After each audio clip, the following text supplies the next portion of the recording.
Good morning everyone.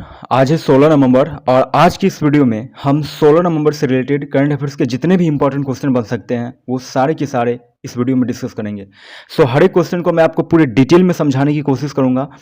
आपसे request है कि वीडियो में पूरे पेशेंस के साथ एंड तक बने रहिएगा। एंड वीडियो के एंड में मैं आपसे कुछ क्वेश्चन भी पूछूंगा जिसका आंसर आपको इसी वीडियो के नीचे कमेंट बॉक्स में कमेंट करके देना है। और हाँ, अगर आप किसी भी गवर्नमेंट एग्जाम की तैयारी कर रहे हो like UPSC, SSC, NDA, IBPS, railway, किसी भी एग्जाम की, तो उसके पॉइंट ऑफ व्यू से ये वीडियो आपके लिए काफ़ी हेल्पफुल साबित होगा। आपसे रिक्वेस्ट है कि वीडियो में पूरी पेशेंस के साथ बने रहिएगा। आइए बिना टाइम वेस्ट किए हुए वीडियो स्टार्ट करते हैं। कल के वीडियो में हमने देखा था कि बॉलीवुड अभिनेता शाहरुख खान को ग्लोबल आइकॉन अवार्ड 2022 से सम्मानित किया गया। आंध्र प्रदेश के मुख्यमंत्री वाईएस जगन मोहन रेड्डी ने 3 से 4 मार्च 2023 को आयोजित होने वाले ग्लोबल इन्वेस्टर्स समिट 2023 के लोगों का अनावरण किया। 10 जनवरी 2023 को उत्तर प्रदेश के काशी से दुनिया की सबसे लंबी रिवर क्रूज यात्रा शुरू होने जा रही है। राष्ट्रपति द्रौपदी मुर्मू द्वारा गौरव त्रिवेदी को प्रसार भारती के सीईओ, चीफ एग्जीक्यूटिव ऑफिसर के पद पर नियुक्त किया गया। इंटरपोल और संयुक्त राष्ट्र आतंकवाद विरोधी समिति की बैठक के बाद भारत जल्द ही नो मनी फॉर टेरर की मेजबानी करने जा रहा है। गूगल 2022 की प्रतियोगिता के लिए श्लोक मुखर्जी भारत के डूडल के विजेता बन गए। WKF विश्व कबड्डी महासंघ ने घोषणा की कि वेस्ट मिडलैंड्स 2025 कबड्डी विश्व कप की मेजबानी करेगा। शिव थापा ने अम्मान जॉर्डन में आयोजित एशियाई मुक्केबाजी चैंपियनशिप में रजत पदक अपने नाम किया। अब बात करते हैं आज के कुछ इंपॉर्टेंट क्वेश्चंस के बारे में। पहला क्वेश्चन है, हाल ही में एनिमेटेड फिल्मों और सीरीज में बैटमैन की भूमिका निभाने वाले किस प्रसिद्ध अभिनेता का 66 वर्ष की उम्र में निधन हो गया? तो याद रखना, केविन कॉनरॉय। ये एनिमेटेड फिल्मों में बैटमैन की भूमिका निभाते थे। इनका हाल ही में 66 वर्ष की उम्र में निधन हो गया। केविन कॉनरॉय नाम याद रखना आप। नेक्स्ट क्वेश्चन है, भारत फ्रांस संयुक्त वायु अभ्यास का 7वां संस्करण कहाँ संपन्न हुआ? तो याद रखना, जोधपुर, राजस्थान के जोधपुर में भी हाल ही में ये संपन्न हुआ है। अब बात करते हैं राजस्थान की। तो राजस्थान से रिलेटेड कुछ इंपॉर्टेंट पॉइंट्स देख लेते हैं। देखो, वर्तमान जो मुख्यमंत्री हैं राजस्थान के अशोक गहलोत हैं। वर्तमान राज्यपाल है श्री कलराज मिश्र। राजधानी है जयपुर। कुल जिले हैं 33। राजकीय गीत की बात की जाए तो केसरिया बालम आओ पधारो महारे देश, ये यहाँ का राजकीय गीत है। राजकीय खेल है बास्केटबॉल। सबसे बड़ा जिला है जैसलमेर। सबसे छोटा जिला है धौलपुर। राजकीय पुष्प की बात की जाए तो राहिरा।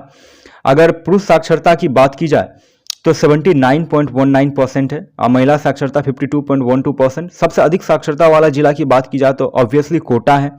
सबसे कम साक्षरता वाला जिला राजस्थान का जालौर है। देखो, अभी जो हाल फिलहाल में कुछ करंट योजनाएं प्लान चल रही है राजस्थान गवर्नमेंट के द्वारा, वो सारे के सारे इस वीडियो में शामिल हैं। आप इसे ध्यान से देखिएगा। हाल ही में राजस्थान सरकार ने ग्रामीण महिलाओं को इंटरनेट का प्रशिक्षण देने के लिए कंप्यूटर सखी योजना लॉन्च की है। कंप्यूटर सखी, ठीक है। और ट्रैवल प्लस लेजर के विश्व के 10 बेस्ट शहरों की सूची में राजस्थान के जयपुर और उदयपुर को रखा गया है, ठीक है। अभी हाल ही में कोविड-19 में हुए पढ़ाई के नुकसान की भरपाई के लिए राजस्थान सरकार द्वारा राजस्थान की शिक्षा में बढ़ते कदम कार्यक्रम को शुरू किया गया था। और कुछ चीजें याद रखो आप, ख्वाजा मोइनुद्दीन चिश्ती की जो दरगाह है वो राजस्थान के अजमेर में ही स्थित है। राजस्थान कैबिनेट द्वारा हाल ही में राजस्थान हस्तशिल्प 2022 को मंजूरी दे दी गई है। सितंबर 2022 में मुख्यमंत्री अशोक गहलोत द्वारा 512 नई इंदिरा रसोइयों का शुभारंभ किया गया। और सितंबर 2022 में ही जैसलमेर में अमित शाह द्वारा श्री तनौट माता मंदिर कॉम्प्लेक्स परियोजना का शिलान्यास किया गया है। इस मंदिर की मान्यता यह है कि अंग्रेजों के टाइम पे यहाँ काफ़ी गोले बारूद बम वगैरह गिराए गए थे, फिर भी ये मंदिर आज भी जैसे पहले थी आज भी वैसे ही है। और याद रखना आप, हाल ही में राजस्थान में AI आधारित लोक अदालत लॉन्च की गई है। राजस्थान के सीकर जिले में हाल ही में यूरेनियम के विशाल भंडार पाए गए हैं। राजस्थान 10 गीगावाट सौर क्षमता पार करने वाला देश का पहला राज्य बन गया। राजस्थान सरकार द्वारा हाल ही में महिलाओं के लिए एक ऋण योजना महिला निधि शुरू की गई है, ठीक है। राजस्थान में उड़ान योजना की शुरुआत की गई है। यह राज्य की ग्रामीण लड़कियों को छात्रवृत्ति प्रदान करने के लिए इस योजना की शुरुआत की गई है, ठीक है। राजस्थान सरकार द्वारा हाल ही में 100 दिन का रोजगार मुहैया कराने की महत्वाकांक्षी योजना शुरू की गई। और राजस्थान के झुंझुनू शहर में विश्व का पहला संस्कार केंद्र खोला जाएगा। अच्छा, क्यों खोला जा रहा है ये? तो देखो, देश भर में जितने भी बच्चे मैनेजमेंट की पढ़ाई कर रहे हैं ना, उनको संस्कार सिखाए जाएंगे, ठीक है। और अडानी ग्रुप द्वारा राजस्थान के जैसलमेर में दुनिया का सबसे बड़ा पवन सौर ऊर्जा संयंत्र चालू किया गया है, ठीक है। ये इतने पॉइंट्स थे राजस्थान से रिलेटेड, आप इसे ध्यान रखिएगा। बात करेंगे नेक्स्ट क्वेश्चन की। नेक्स्ट क्वेश्चन है झारखंड स्थापना दिवस कब मनाया गया? तो हाल ही में 15 नवंबर को अभी झारखंड स्थापना दिवस मनाया गया। देखो अभी तक 1 नवंबर से लेकर आज हो गए 16 नवंबर तक हमने कौन कौन से इंपॉर्टेंट डे को सेलिब्रेट किया है, इसे देखते हैं। देखो 1 नवंबर को केरल के साथ साथ कर्नाटक, आंध्र प्रदेश, छत्तीसगढ़, पंजाब, हरियाणा, मध्य प्रदेश, चंडीगढ़, लक्षद्वीप, पुडुचेरी, इन सब ने अपना स्थापना दिवस मनाया 1 नवंबर को। और 1 नवंबर को 1956 को केरल को बनाया गया था और केरल को गॉड्स ऑन कंट्री भी कहा जाता है, इसे याद रखना। फिर 2 नवंबर को मनाया गया international day to immunity for crime against journalist. 3 नवंबर को राजचोल की जयंती मनाई गई। 1 से 5 नवंबर के बीच मनाया गया राष्ट्रीय जल सप्ताह दिवस। 31 अक्टूबर से 6 नवंबर के बीच मनाया गया केंद्रीय सतर्कता जागरूकता सप्ताह। ये 31 अक्टूबर से 6 नवंबर के बीच मनाया गया, ठीक है, जिसकी थीम 2022 की corruption free India for a developed nation. 5 नवंबर को विश्व सुनामी जागरूकता दिवस मनाया गया। क्यों मनाया जाता है, क्या उद्देश्य है? तो भविष्य में आने वाली सुनामी आपदाओं को लेकर पहले से ही लोगों को जागरूक करना इसका उद्देश्य है, ठीक है। 7 नवंबर को ध्यान से देखना, जितने भी इंपॉर्टेंट डेज मैं आपको बता रहा हूं, वैसे तो हर मंथ के और हर वीडियो में मैं अपने इंपॉर्टेंट डेज को रखता हूं, क्योंकि एग्जाम में भी आजकल अक्सर पूछे जा रहे हैं, तो उसके पॉइंट ऑफ व्यू से आप ध्यान से देखिएगा। मैं मानता हूं कि सारे इंपॉर्टेंट डेज याद रखना मुश्किल नहीं है, पॉसिबल नहीं है, बट इम्पॉसिबल भी नहीं है। जो आपको याद हो सके वो आप याद कर लो। 7 नवंबर को राष्ट्रीय कैंसर जागरूकता दिवस मनाया गया। क्यों मनाया जाता है? तो लोगों को कैंसर के गंभीर खतरे के बारे में जागरूक करने के लिए मनाया जाता है। और याद रखना, डॉक्टर हर्षवर्धन ने पहली बार सितंबर 2014 में राष्ट्रीय कैंसर जागरूकता सप्ताह दिवस मनाया था, ठीक है। 7 नवंबर को मनाया गया शिशु सुरक्षा दिवस। ये बाल संरक्षण यानी बच्चों की हिंसा और शोषण आदि को लेकर लोगों में जागरूकता फैलाने के लिए मनाया जाता है, ठीक है। 8 नवंबर को विश्व रेडियोग्राफी दिवस मनाया गया। इसका उद्देश्य रेडियोग्राफी, इमेजिंग और थेरेपी के बारे में जागरूकता बढ़ाना है, ठीक है। और 1895 में विलियम रॉन्टजन द्वारा एक्सरे की खोज की गई थी। और 9 नवंबर को मनाया गया राष्ट्रीय कानूनी सेवा दिवस और उत्तराखंड स्थापना दिवस। उत्तराखंड की स्थापना 9 नवंबर 2000 में हुई थी और 1 जनवरी 2007 को उत्तरांचल से नाम बदलकर इसका नाम उत्तराखंड किया गया था, ठीक है। 10 नवंबर को विश्व विज्ञान दिवस मनाया गया। शांति और विकास के लिए मनाया जाता है, जिसकी थीम 2022 की है सतत विकास के लिए बुनियादी विज्ञान, ठीक है। 11 नवंबर को राष्ट्रीय शिक्षा दिवस मनाया गया। इसकी शुरुआत जो है राष्ट्रीय शिक्षा दिवस की 2008 में हुई थी। ये भारत के पहले शिक्षा मंत्री थे मौलाना अबुल कलाम आज़ाद। इन्हीं की जयंती के शुभ अवसर पर हम राष्ट्रीय शिक्षा दिवस मनाते हैं और इंडिया विंस फ्रीडम इन्हीं की लिखी गई एक बुक है।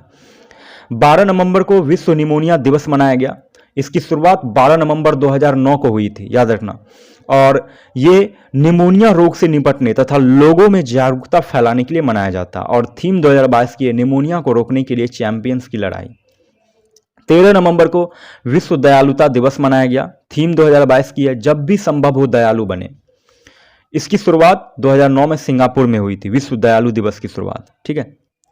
और देखो 14 नवंबर को मनाया गया बाल दिवस मनाया गया। भारत के प्रथम प्रधानमंत्री थे पंडित जवाहरलाल नेहरू और वो बच्चों से काफ़ी प्यार करते थे, इसलिए उनके जन्म दिवस के अवसर पर हम 14 नवंबर को बाल दिवस के रूप में मनाते हैं। और 14 नवंबर को ही विश्व मधुमेह दिवस भी मनाया गया, जिसकी थीम 2022 की कल की रक्षा के लिए शिक्षा।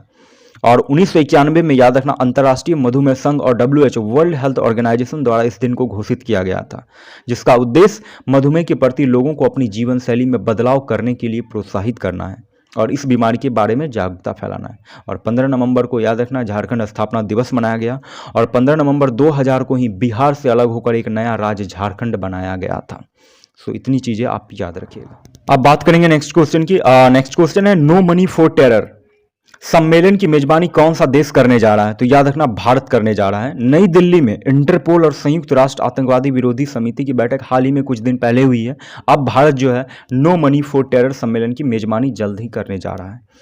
बात करेंगे नेक्स्ट क्वेश्चन की। नेक्स्ट क्वेश्चन है भारत के पहले निजी तौर पर विकसित किए गए रॉकेट का क्या नाम है? तो याद रखना विक्रम एस। बहुत इंपॉर्टेंट क्वेश्चन है। अभी हाल ही में ये प्राइवेट रॉकेट विक्रम एस को लॉन्च किया गया है। ये स्काई रूट एरोस्पेस द्वारा डिजाइन किया गया रॉकेट है जो 3 पेलोड के साथ उपकक्षीय मिशन पर लॉन्च के लिए अब तैयार हो चुका है। और प्रारंभ नाम का ये जो मिशन है 2 भारतीय और 1 विदेशी ग्राहक का पेलोड ले जाएगा अंतरिक्ष में, ठीक है, इससे रिलेटेड इतनी चीजें आप याद रखिएगा।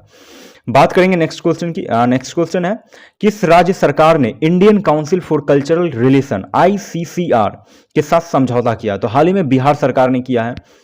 ICCR का फुल फॉर्म होता है Indian council for cultural relation.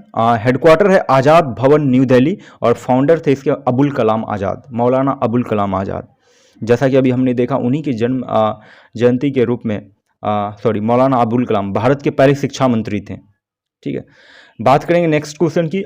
Next question है, हाल ही में किसने MTV यूरोप म्यूजिक अवार्ड्स 2022 में 4 अवार्ड्स जीते बैक टू बैक? तो याद रखना टायलर स्विफ्ट। टायलर स्विफ्ट जो है एक अमेरिकी पॉप सिंगर एंड एक्ट्रेस है। ठीक है, बात करते हैं नेक्स्ट क्वेश्चन की। नेक्स्ट क्वेश्चन है, हाल ही में किस राज्य में अमूर फॉल्कन महोत्सव का 7वां संस्करण 7वां एडिशन मनाया गया? तो मणिपुर की राजधानी इम्फाल में मनाया गया। क्यों मनाया गया ये अमूर फॉल्कन महोत्सव? देखो, इसका उद्देश्य अमूर फॉल्कन दुनिया का सबसे लंबा उड़ने वाला प्रवासी पक्षी है, याद रखना। उसी की सुरक्षा और संरक्षण के बारे में जागरूकता फैलाना इसका उद्देश्य है। बात करते हैं नेक्स्ट क्वेश्चन की। नेक्स्ट क्वेश्चन है, 11 से 18 नवंबर को कहां पर नेत्रहीन फुटबॉल महिला एशियाई चैंपियनशिप 2022 का आयोजन किया जा रहा है? तो याद रखना कोच्चि में किया जा रहा है 11 से 18 नवंबर को। ठीक है, बात करेंगे नेक्स्ट और लास्ट क्वेश्चन के बारे में। मेजर ध्यानचंद खेल रत्न 2022 हाल ही में किसे दिए जाने की घोषणा की गई है? तो आप याद रखना शरत कमल अंचता को ये मेजर ध्यानचंद खेल रत्न 2022 दिए जाएगा।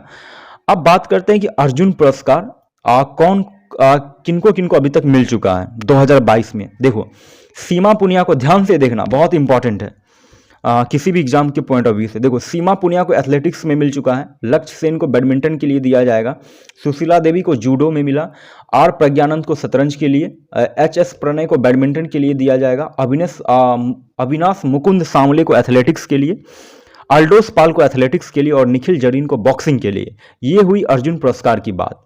अब बात करते हैं द्रोणाचार्य पुरस्कार की। देखो, द्रोणाचार्य पुरस्कार जो है ये सुजीत मान को कुश्ती के लिए दिया जाएगा, जीवनजोत सिंह तेजा को तीरंदाजी के लिए, मोहम्मद अली कमर को मुक्केबाजी के लिए, बॉक्सिंग के लिए और सुमा सिद्धार्थ सिरूर को पैराशूटिंग के लिए दिया जाएगा।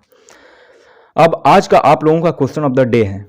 पहला क्वेश्चन है, 2024 में अंडर-19 वर्ल्ड कप की मेजबानी कौन सा देश करेगा? हाल ही में अखिल भारतीय रबर उद्योग संघ के नए अध्यक्ष कौन बने हैं? ये दोनों क्वेश्चन मैंने अपने प्रीवियस वीडियो में डिस्कस कर रखा है। सो अगर आपने उस वीडियो को नहीं देखा है तो वीडियो को जाकर देखिए। और जैसा आप जानते हो कि हमारे इस चैनल का नाम है स्टडी एक आत्मकथा। अगर आपने इस चैनल को अभी तक सब्सक्राइब नहीं किया तो चैनल को सब्सक्राइब कर लीजिए, ताकि आने वाले समय में आपको इसी तरह के और भी पावरफुल कंटेंट्स देखने को मिलती रहेगी। सो आज की ये वीडियो आपको कैसी लगी? वीडियो के बारे में अपनी राय नीचे में कमेंट बॉक्स में जरूर दीजिएगा। एंड आई होप अगर आपको ये वीडियो थोड़ी सी भी हेल्पफुल लगी हो तो वीडियो को लाइक और चैनल को सब्सक्राइब करते हुए जाना, ताकि आने वाले समय में आपको और भी पावरफुल कंटेंट्स इस चैनल पे देखने को मिलती रहेगी। सो आज की इस वीडियो को यहीं तक रखते हैं, मिलते हैं कल फिर से एक नए वीडियो में। तब तक के लिए जय हिंद, जय भारत।